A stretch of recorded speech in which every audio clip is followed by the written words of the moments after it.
Criminal കോടതിയലക്ഷ്യ കേസിൽ നേരിട്ട് ഹാജരാകുന്നതിൽ നിന്ന് ഒഴിവാക്കണമെന്ന മന്ത്രി കെ.സി. ജോസഫിന്റെ ആവശ്യം ഹൈക്കോടതി തള്ളി. കെ.സി. ജോസഫ് മാർച്ച് 1 കോടതിയിൽ ഹാജരാകണം. മന്ത്രിയുടെ മാപ്പപേക്ഷ അന്ന് കോടതി പരിഗണിക്കും. ജഡ്ജിക്കെതിരായ ഫേസ്ബുക്ക് പോസ്റ്റ് കുട്ടിക്കളിയല്ലെന്ന് മന്ത്രിയെ കോടതി ഓർമ്മിപ്പിച്ചു. കോടതിയലക്ഷ്യ കേസിൽ മന്ത്രി കെ.സി. ജോസഫിനോട് ഇന്ന് നേരിട്ട് ഹാജരാകാനായിരുന്നു ഹൈക്കോടതി നിർദ്ദേശിച്ചത്. എന്നാൽ നിയമസഭാ സമ്മേളനം നടക്കുന്നതിനാൽ ഹാജരാകുന്നതിൽ നിന്നും ഒഴിവാക്കണമെന്ന് മന്ത്രി കോടതിയെ അറിയിച്ചു.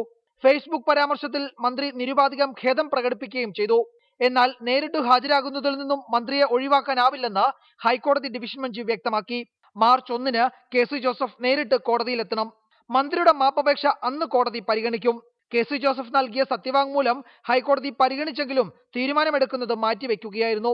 ഖേദപ്രകടനത്തെപ്പറ്റി ഇപ്പോഴൊന്നും പറയുന്നില്ലെന്ന് ഡിവിഷൻ ബെഞ്ച് ചൂണ്ടിക്കാട്ടി.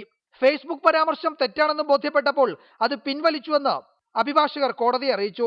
ജഡ്ജിക്കെതിരായ ഫേസ്ബുക്ക് പരാമർശം കുട്ടിക്കളിയല്ലെന്ന് ഹൈക്കോടതി ഓർമ്മിപ്പിച്ചു.